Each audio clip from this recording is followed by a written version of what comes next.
Had you ever clung to a scrap of paper, as if your life depended on it? Sometimes hope hides in the smallest places, a lining of a coat, a single folded page, a whisper pressed between threads. Decades later, the memory remains sharper than any scar. Elias Novak stood in the soft half-light of his one-bedroom apartment in Krakow, the city finally healing from wounds it once thought fatal. The letter trembled in his hand, its paper yellowed and creased, the ink faded but unbroken. There were nights when Elias believed he had survived the war simply for the privilege of reading these words again. But to understand why, you must return to Paris, the winter of 1944, when the world was cold and uncertain, and hope was rationed more tightly than bread. The Paris Elias first knew was a city under siege, its grandeur draped in grey and shadow. Buildings huddled together along narrow streets, the proud facades of Haussmann apartments scarred by shrapnel, their windows masked with blackout curtains and strips of tape. The air always carried the faintest scent of burning coal and wet stone. On certain evenings, the distant thrum of artillery rolled through the boulevards, shaking the dust from chandeliers and rattling the nerves of those who dared to hope for peace. Before the conscription notice arrived, Elias had been a teacher, not by accident, but by calling. He taught at a neighborhood school tucked behind a bakery and a narrow bookshop, its playground shaded by the skeletal arms of winter trees. He was a quiet man, tall and thin, with dark, thoughtful eyes, and a habit of running a hand through his hair when searching for the right word in French or Polish. His students, a jumble of Parisian children and a smattering of refugees, called him Monsieur Novak with a mixture of respect and mischief. He would arrive each morning, the icy wind tugging at his threadbare coat, carrying stacks of battered textbooks, Balzac, Hugo, sometimes a tattered Polish volume smuggled in through careful hands. The children's laughter was one of the few bright sounds left in Paris. Elias cherished it as a man might cherish the last candle in a blackout. In rare, unguarded moments, he would smile at their questions. Why is the sky grey every day? Will the war end soon? Do you miss your family in Warsaw? Answering gently, though his own heart often ached with the weight of what he could not say. On the morning that his world shifted, Paris was shrouded in a thin, icy fog. The school bell had barely rung when two uniformed men appeared at the door, their presence sending a ripple of apprehension through the classroom. They spoke in clipped French, words that made Elias's stomach hollow. Vous êtes requis, translator, for the Allies. There was no time for farewells. He pressed a hand to his chest, feeling the outline of his mother's Star of David beneath his shirt, and followed them out into the grey. His destination, a field hospital on the outskirts of the city, a converted schoolhouse now echoing with the groans of wounded soldiers and the hurried footsteps of those who cared for them. The old blackboard still hung on the walls, now covered in lists, medical supplies, shifts, names of the missing. The air was tinged with antiseptic and fear. It was in this chaos, amid the clatter of stretchers and the relentless urgency of war, that Elias first saw Genevieve Fournier. She was not what he expected. Many imagined nurses as brisk and hard-edged, armored by necessity. But Genevieve, Vivi as he would later learn, moved through the ward with a quiet assurance. She was of medium height, her chestnut hair hastily pinned beneath a white cap, her blue-grey eyes alert and kind, the faintest trace of a smile always threatening her lips. She wore the plain utilitarian uniform of a Red Cross nurse, the dark blue fabric worn but clean, the armband crisp on her sleeve. That day an air raid siren split the afternoon, its wail rising above the city's heartbeat. Bombs rarely fell this close, but fear moved faster than sound. The hospital's halls filled with anxious whispers and the shuffle of boots. Vivi darted from cot to cot, soothing a boy whose bandaged leg trembled beneath the sheets, pressing a cool hand to the forehead of a feverish infantryman. She spoke softly, in French and sometimes in hesitant English, her voice a balm against the thunder outside. Elias watched her from a distance, notebook in hand, assigned to translate orders and messages between British officers, American doctors, and the local staff. He marveled at her composure, the way she knelt beside a wounded woman from Montmartre, murmuring, "Si ce n'est rien, ma chérie. The danger will pass." Later, during a lull, she passed him in the corridor. Her gaze flickered over his uniform. an ill-fitting Allied jacket, a patch stitched hastily over the place where a Polish badge had once been. She smiled, brief but genuine. "You're new. Translator?" she asked in French, her voice low enough that only he could hear. He nodded, suddenly self-conscious. "Elias Novak, Yes. Polish. And bits of other languages." "I'm Vivi," she replied, offering her hand. Her palm was cool, her grip firm. "If you ever need to find the supply room, follow the smell of burnt coffee." He almost laughed, the sound foreign in his throat. "Burnt coffee is the only kind, I think." A real smile this time, quick as the shifting winter sun. "So you might be right." Their introduction was cut short by the arrival of a stretcher. A small child cradled atop it, blood darkening her dress. A British corporal barked something in English, too fast for the French orderlies. Elias stepped forward, translating instructions, watching as Vivi knelt at the child's side, her hands steady, even as her eyes filled with concern. That was how their story began. In a corridor reeking of antiseptic and fear, beneath a flickering light, with the desperate hope that one life could be saved, even as so many slipped away. Paris, outside the hospital, was a city at war with itself. Night fell early, the blackout enforcing an unnatural hush. People queued in silence for rationed bread and potatoes, clutching coupons as if they were talismans. The metro ran sporadically, its carriages crowded with silent, hollow-eyed commuters. Posters in red and black papered the walls, proclamations, threats, reminders that every word might be overheard. Elias learned to move quietly, to keep his head down. He kept his papers close, never straying far from the hospital. At night, as he lay on a lumpy mattress in a cold, borrowed room, he would listen to the distant rumble of artillery and the soft, persistent coughs of the wounded in the next ward. Sometimes he dreamed of his classroom, the laughter of children, the familiar creak of the chalkboard. More often he dreamed of Warsaw, of his mother's hands, of faces he might never see again. Vivi, for her part, seemed to defy the heaviness that pressed on everyone else. She worked long hours, often forgoing sleep, her eyes shadowed but never dull. She had a knack for finding tiny luxuries, a square of chocolate, a cup of real coffee, a battered copy of Les Miserables, that she read aloud to the patients during quiet hours. She moved through the wards with a gentle authority, her presence calming even the most restless souls. Their paths crossed often in those weeks, sometimes by necessity, translating a doctor's orders, searching for missing supplies, helping a lost refugee child find her mother. Other times by choice, a brief conversation in the stairwell, a shared cigarette on the snow-dusted rooftop, the city spreading out below them like a silent witness. One evening, as snow fell in lazy spirals over the city, Elias found himself beside Vivi on the hospital's rooftop. The sky was thick with clouds, the moon a pale smudge behind them. Far below, the city's lights were dimmed, but the Eiffel Tower's silhouette still rose above the rooftops, stubborn and unbowed. Vivi leaned against the low stone wall, her breath fogging in the cold. She offered Elias a cigarette, which he accepted with a quiet merci. For a moment they simply watched the snow fall, the silence companionable. "Does it snow like this in Poland?" she asked, her voice soft. He nodded. "Colder, I think, and quieter. At least I remember it that way before." She glanced at him, her expression unreadable. "Do you miss it?" He hesitated. "Every day, but I don't know what's left to miss."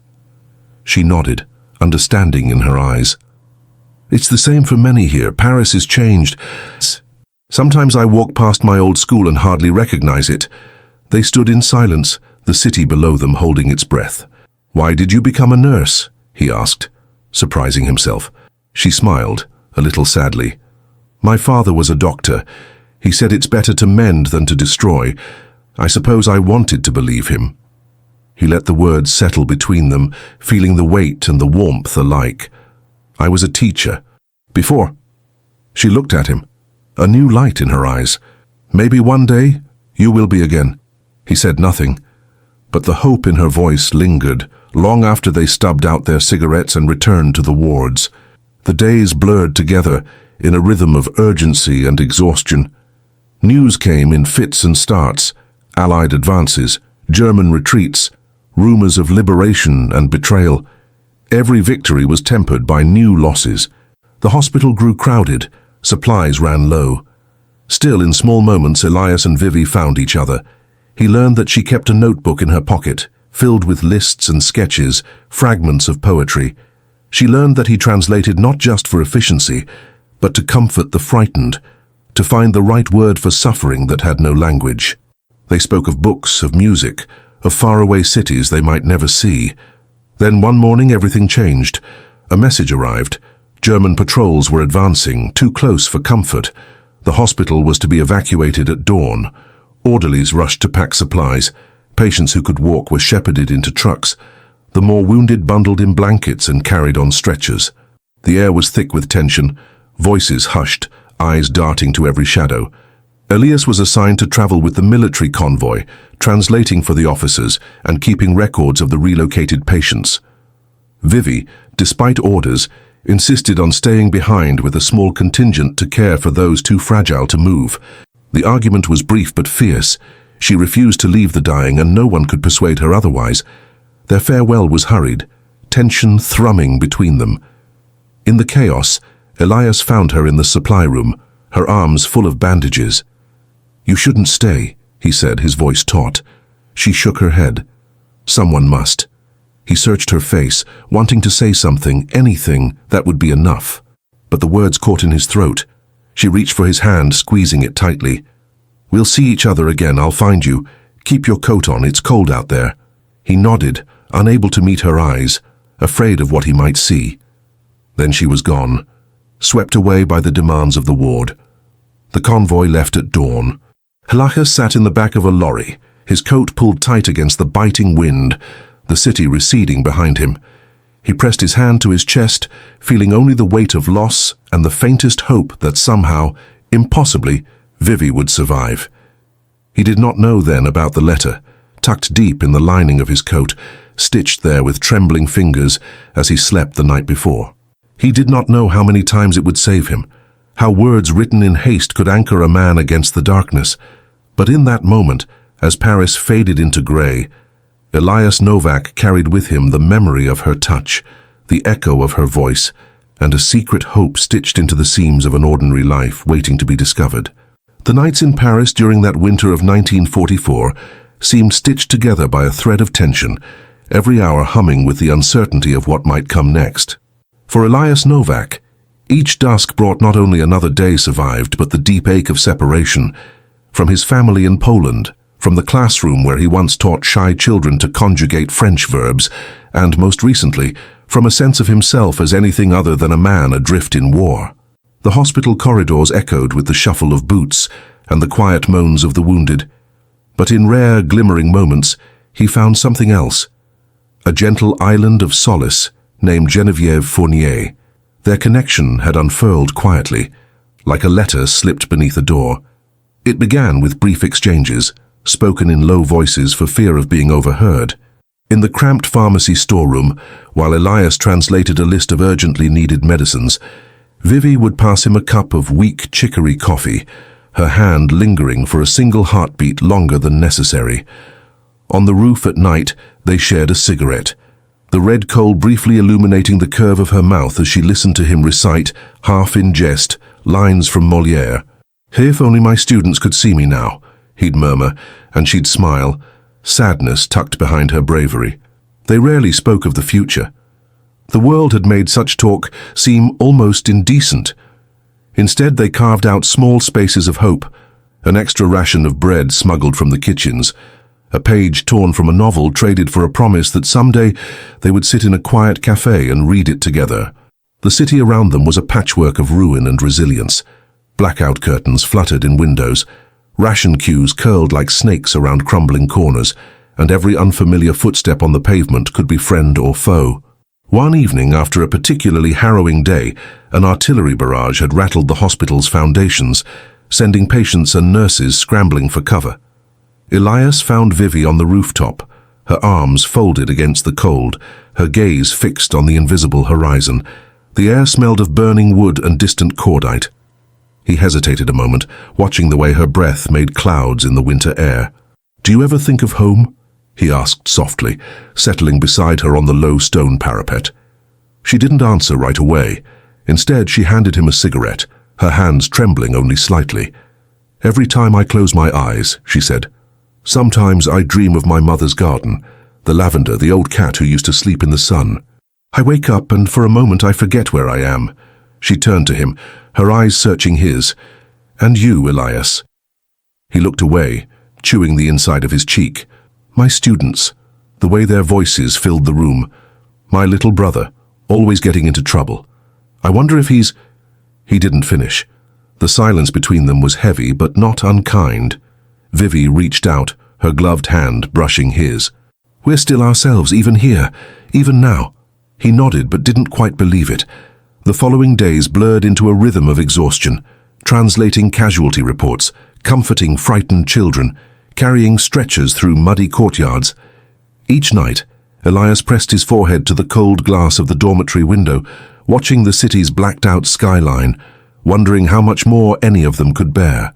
Then one morning the brittle calm shattered. Orders arrived with the dawn. A German patrol was advancing, their route perilously close to the hospital. The Allies would attempt to hold the line, but the outcome was uncertain. All non-essential personnel were to evacuate at once.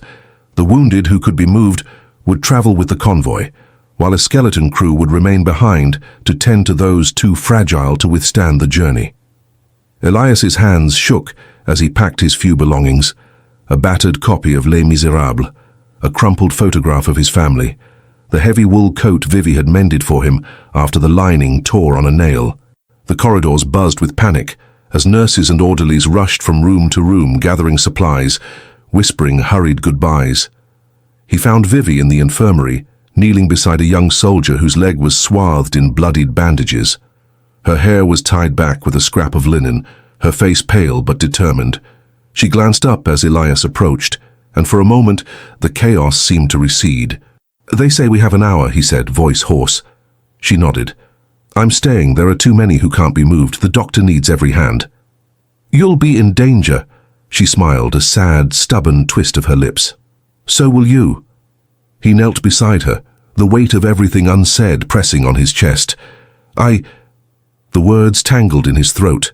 He wanted to tell her that she was the only reason this place felt like more than just another way station on the road to nowhere. That her kindness had reminded him, even on the worst nights, that hope was not a foolish thing. Instead, he reached for her hand. For a long moment they sat in the hush of the hospital, the distant thunder of artillery rolling through the city like an approaching storm. A nurse burst into the room, breathless.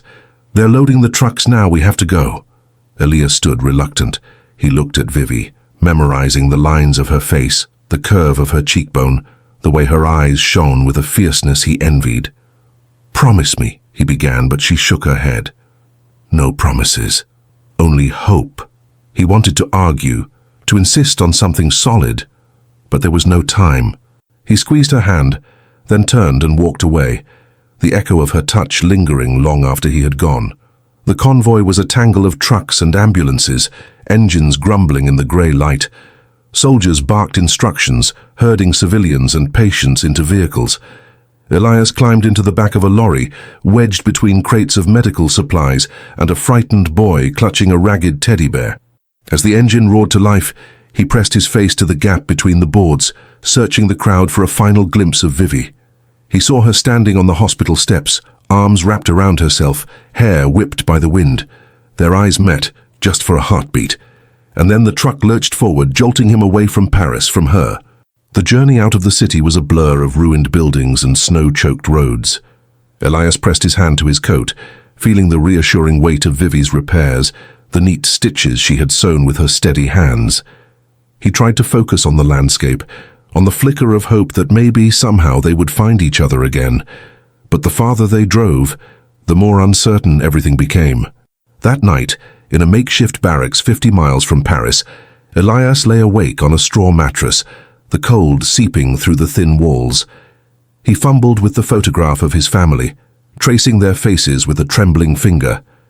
He remembered his mother's lullabies, his father's booming laugh, the way his brother used to sneak extra bread from the pantry when he thought no one was looking.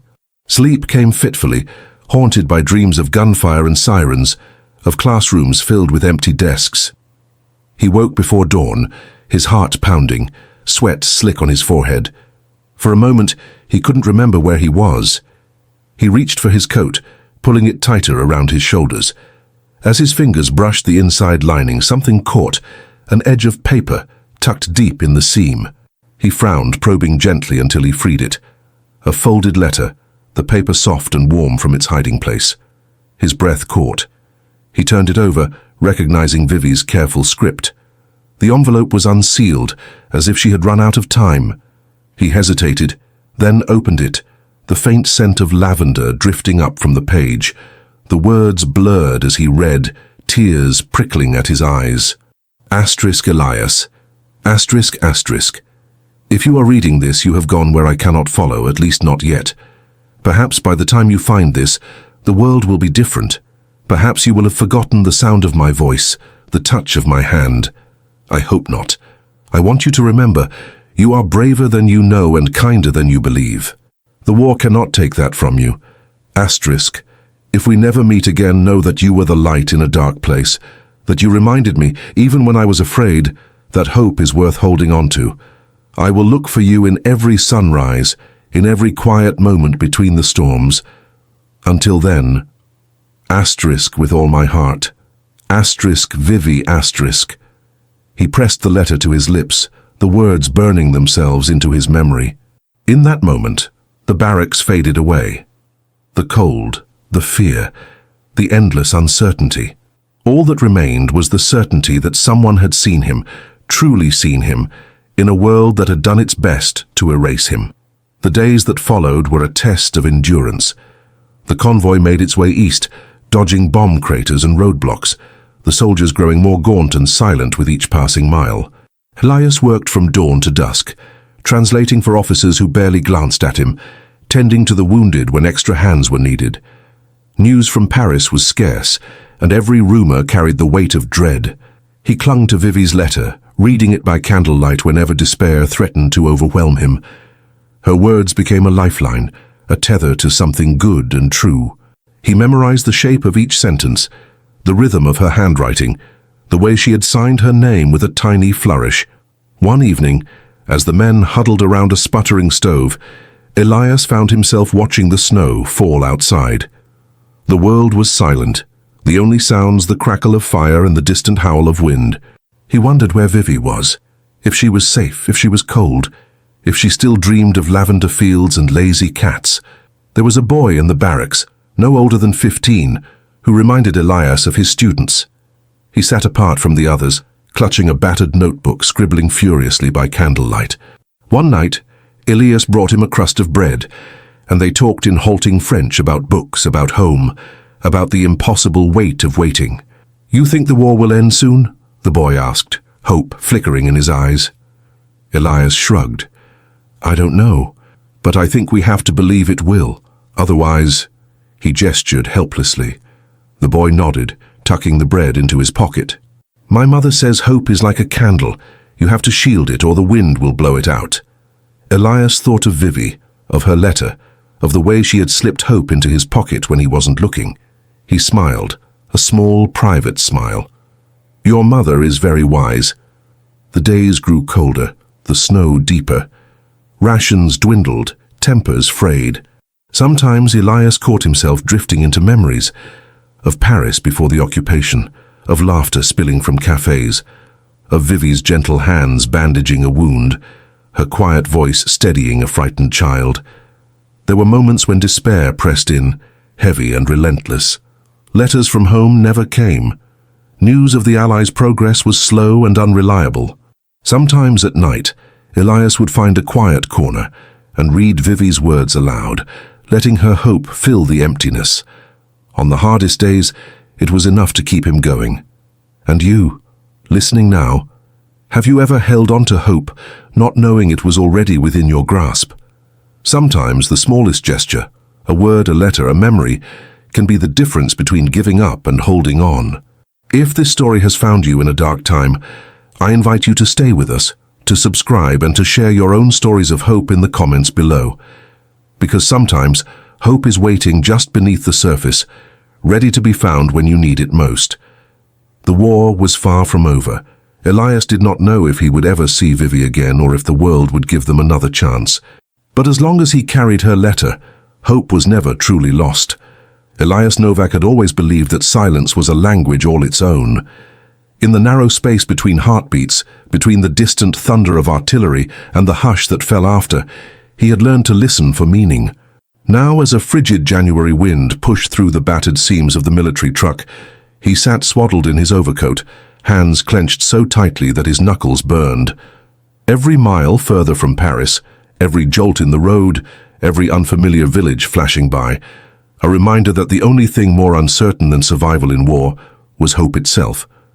They traveled mostly at night. The convoy crawled through the countryside, headlights patched and dim, engines muffled beneath layers of canvas. Elias hunched beside crates of medical supplies, translating orders for a grim-faced British lieutenant who looked at him with the cautious suspicion reserved for outsiders.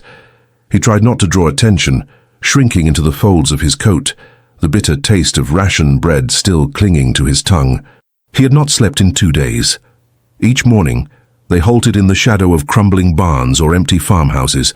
The soldiers smoked in silence, their faces hollow, hands shaking from cold or exhaustion, or both. Elias watched them, thinking of the children he'd once taught, their laughter echoing against chalkboards, their hands raised in eager questions. He wondered if any of them had survived, if their families had found a way to escape what Paris had become. But his thoughts always returned to Vivi Fournier. He pictured her standing in the ruined schoolhouse, sleeves rolled, tending to the wounded with a calm that seemed to defy the chaos outside. The last time he'd seen her, moonlight had traced the arc of her cheek, her eyes shining with a courage he could not name. Their goodbye had been nothing, an awkward brush of fingers, a promise left unfinished in the dark. Now he wondered if she'd made it out alive, if she was safe, if safe was even possible in a world that traded certainties for rumors and hope for silence. One evening, as they stopped near a frozen river, the lieutenant summoned him. "Novak, come, there's been word from Paris. Germans closing in. The hospital, your friends. Any news?" Elias shook his head, the lie catching in his throat. "No word, sir." The lieutenant studied him. "You're lucky, Novak. Most men would give anything to be away from that city. Count your blessings." Blessings. The word felt wrong. Elias nodded, retreating to the back of the truck, where he wrapped himself in his coat and tried to ignore the ache in his chest. It was there, in that moment of deepest exhaustion, that he first noticed it. A stiffness in the lining of his coat, just above the pocket. A corner of something, paper-thin, pressed between fabric and thread. He ran his fingers over it, not daring to hope. But before he could investigate, the alarm sounded, sharp, panicked, echoing across the fields. Planes. The men scattered, diving for cover as the sky erupted in searchlights and distant rumbling explosions. Elias threw himself into a shallow ditch, the coat pulled tight around his shoulders, the hidden paper forgotten in the chaos. For hours, they waited while the bombers droned overhead, engines throbbing like a fever. Elias pressed his face into the earth, willing himself to be invisible. He thought of Vivi, her laughter, the soft French melody she'd hummed as she changed bandages, the way she had once squeezed his hand beneath the table during an air raid. He did not pray. Not exactly. Instead, he clung to the memory of her, a talisman against despair. When the all-clear finally sounded, the men crawled back to the trucks, faces pale and eyes wild. Elias sat in silence, fingers trembling as he traced the hidden lump in his coat. He was afraid to look, afraid to hope. The war had already stolen so much. The days blurred after that. Each morning brought new orders, new fears. The rumors were worse than the truth. Hospitals overrun, civilians rounded up, resistance fighters shot in the street. Elias translated, obeyed, survived. He wrote letters to addresses that no longer existed, clutching the stub of a pencil until his hand cramped. At night, he would sit by the fire with the others, faces flickering in the orange glow. They spoke of home, of wives and children, of the taste of real bread and the sound of music in the streets. Elias listened, silent, his world shrinking to the weight of his coat and the secret pressed within. One evening, as snow began to fall, A French soldier named Marcel slumped beside him, sharing half a cigarette. "You're quiet, Novak," Marcel said, his accent thick, always thinking. "What is it you cannot say?" Elias looked at him, searching for words. "I had someone in Paris. I don't know if she's—" He broke off, the sentence trailing into silence. Marcel nodded, as if he understood. "The ones we wait for, eh? Sometimes I think waiting is harder than fighting." They smoked in silence, the snow settling on their shoulders. Elias felt the letter burning against his side, an unspoken promise he could not yet face. As the convoy moved east, the landscape changed. Villages abandoned, fields pockmarked by shell craters, forests stripped bare by winter and war. The men grew sicker, weaker, their eyes haunted by things they could not forget. Rations dwindled. The cold became a living thing, gnawing at fingers and toes, turning the world brittle and grey. One afternoon, the convoy halted at a railway crossing. The tracks were twisted, the station bombed to rubble. Rumours spread. A train had been ambushed, survivors shot. Elias felt his hope flicker, the darkness closing in. He sat apart from the others, coat pulled tight, staring at the patchwork sky. He thought again of Paris, of the children's voices in the classroom, of Vivi's gentle touch. He remembered her last words, whispered as she bent over a wounded soldier.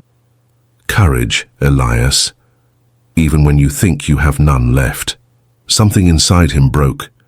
He could not bear the not knowing any longer. With numb fingers, he worked at the seam of his coat, easing free a single folded sheet. The paper yellowed, edges frayed.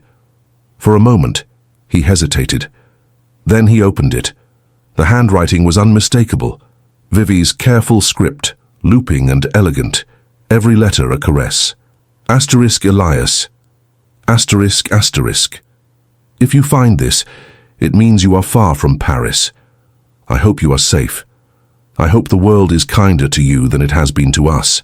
I do not know when you will read this, or if you will. Forgive me for hiding it.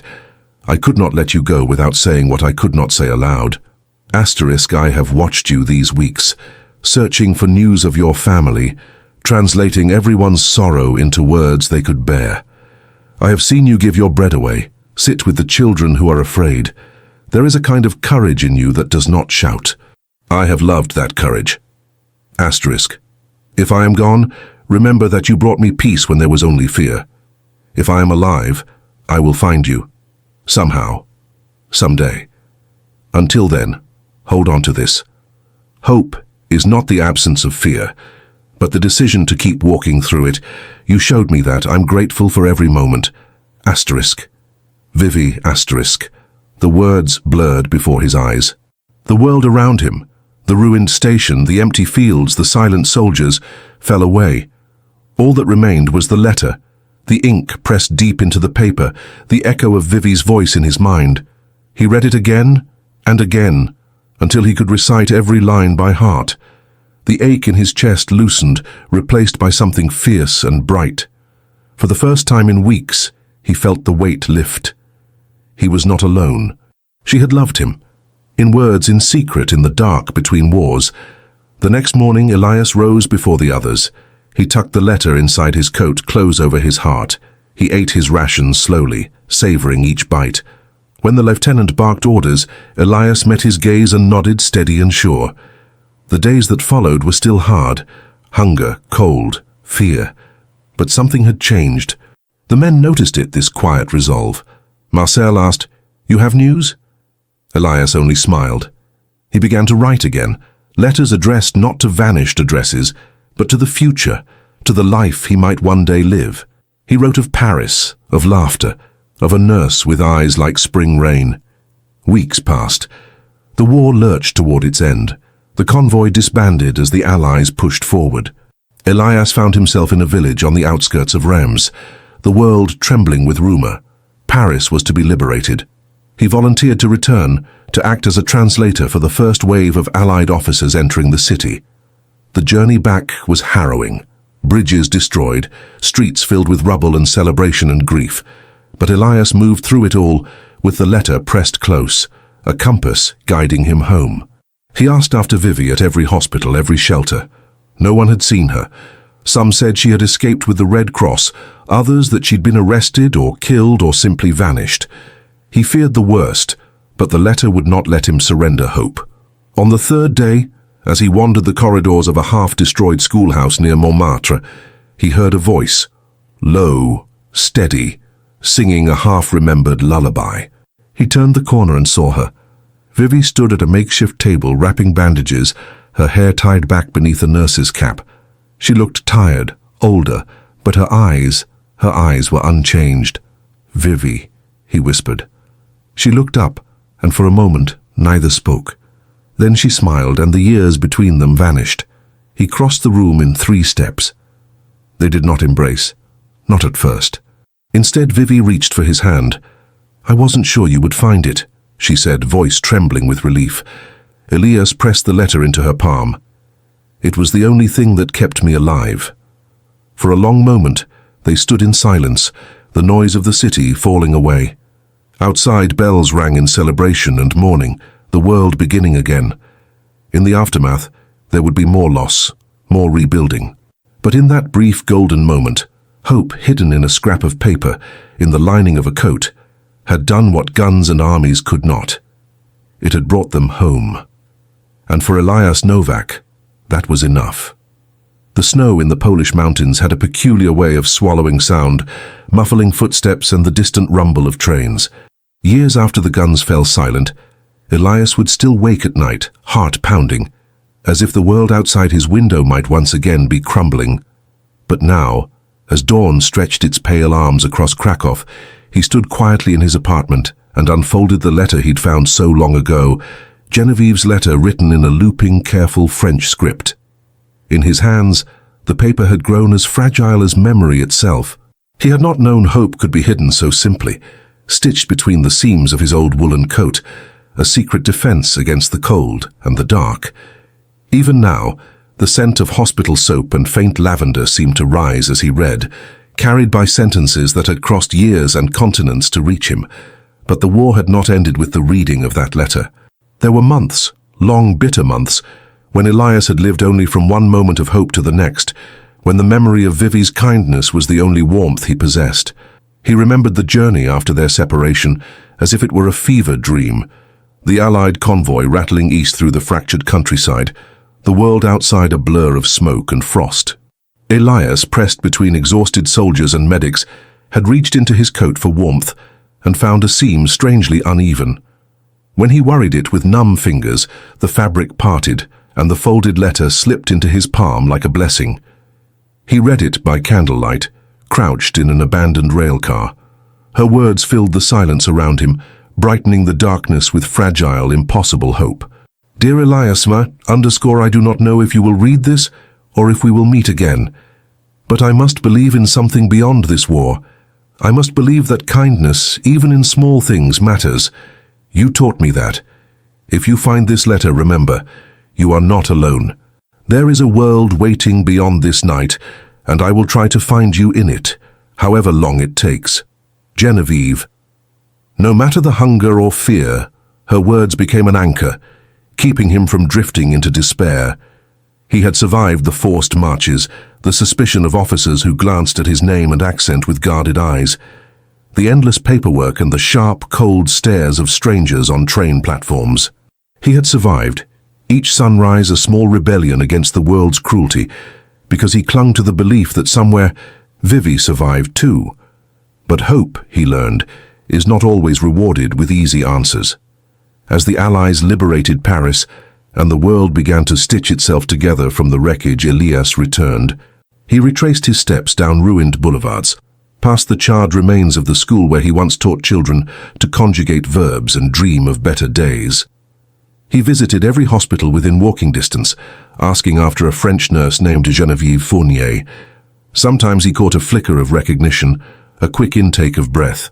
"Ah, la petite Vivi. She was here, yes, but she left with the wounded south, I think, to Marseille." Other times, only the blank stares of overworked staff.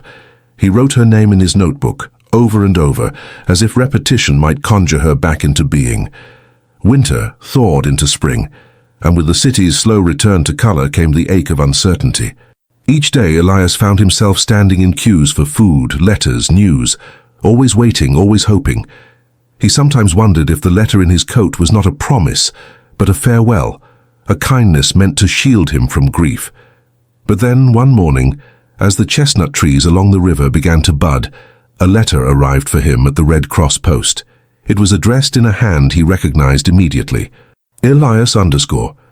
If this finds you, I am in Marseille with the Children's Hospital. It is not Paris, but it is safe, and the sea makes even the worst days feel possible. I do not know if you survived. I do not know if you ever found my letter, but I hope you did. I hope you found even a little comfort in knowing someone remembered you, and waited for you, and believed the world could be made whole again. I will be here until autumn. If you cannot come, I understand. But if you can, I will wait each Sunday afternoon by the old stone fountain in the Place aux Wheels. If you wear your grey coat, I will know you anywhere. With hope. Vivi. He read the letter 3 times before he could breathe, his hands trembling. The war was not yet truly over, not in the hearts of those who had lost and waited and survived. But in that moment, Elias felt the first real stirrings of peace. He gathered what little he owned, folded Vivi's letter carefully into the lining of his coat beside the original, and boarded a train south. The journey was long and uncertain, marked by stops and starts, by the slow, persistent rebuilding of a country and its people. At each station, Elias watched for familiar faces, listened for the language of home. He slept little, surviving on black bread and strong coffee, his mind rehearsing the words he would say when he saw her again. Marseille greeted him with sunlight and the salt-sweet tang of the sea. The city was crowded with refugees and soldiers, with mothers and children, and the slow, steady rhythm of recovery. On the first Sunday, Elias stood by the fountain as the bells of Saint-Ferréol tolled the hour. He wore his grey coat, the seams now patched and worn, and clutched the letters in his pocket. For a long time he waited, watching the square fill and empty, his heart beating in time with the footsteps on ancient stone. At last, as the sun slipped low, a figure appeared at the far edge of the plaza, a woman in a pale blue dress, her hair pulled back beneath a nurse's scarf. She walked quickly, uncertainly, her gaze searching the crowd. When their eyes met, neither moved at first. The world seemed to hush around them, the noise of the city falling away. Elias took a step forward, then another. The letters pressed to his heart. Vivi's smile, tentative at first, grew brighter as she recognized him. They met in the middle of the square, neither trusting themselves to speak. Instead, Elias reached into his coat and withdrew the letter Vivi had written months before. He handed it to her, and she pressed it to her lips, tears bright in her eyes. "I thought I had lost you," she whispered at last. Elias shook his head. "You saved me. Every day you saved me." In the months that followed, they rebuilt their lives, one careful step at a time. They found a small apartment above the harbor, where the sound of gulls and children's laughter drifted through open windows. Elias found work teaching again, his classroom filled with children whose eyes carried the shadows of war, but who learned to laugh and hope and dream. Vivi tended to the sick and the wounded, her hands gentle and steady. They did not speak often of the past, but sometimes, in the quiet hours before dawn, Elias would take out the letter and read it aloud, the words a gentle reminder of all they had endured and all they had found. He learned that hope is not a guarantee, but a choice, a decision to believe in the possibility of return, of forgiveness, of love restored. He learned that even when the world is torn apart, the simplest acts of kindness can keep a soul alive. Years later, as the city healed, as children grew and new generations filled the streets with laughter and song, Elias and Vivi would visit Paris together. They would walk the old boulevards, their hands clasped, and remember the city as it once was. Broken, yes, but unbowed. A city where strangers became friends, and hope was hidden in the lining of a coat. Back in his Krakow apartment, the letter still trembling in his hand, Elias looked out over the rooftops. The world had changed beyond recognition, but some truths remained. Hope endures not as a grand gesture, but in the quiet faith that we are remembered, that our words can reach across time and carry someone through the darkest night. If you too have ever found hope in an unexpected place, a note, a gesture, a memory, know that you are not alone. Sometimes what you need most is already with you, waiting to be discovered. And if this story touched something in your heart, I invite you to share your own moments of hope in the comments below. Have you ever found a message just when you needed it most? Or carried a small keepsake that reminded you good things could return? I'd love to hear your stories. If you believe in the power of love, resilience, and the kindness that carries us through hardship, please like this video, subscribe for more stories that bring history and hope to life, and don't forget to click the bell so you never miss a chapter. After all, sometimes the smallest message can change everything. Thank you for listening, and may you always find hope, even in the most unexpected places.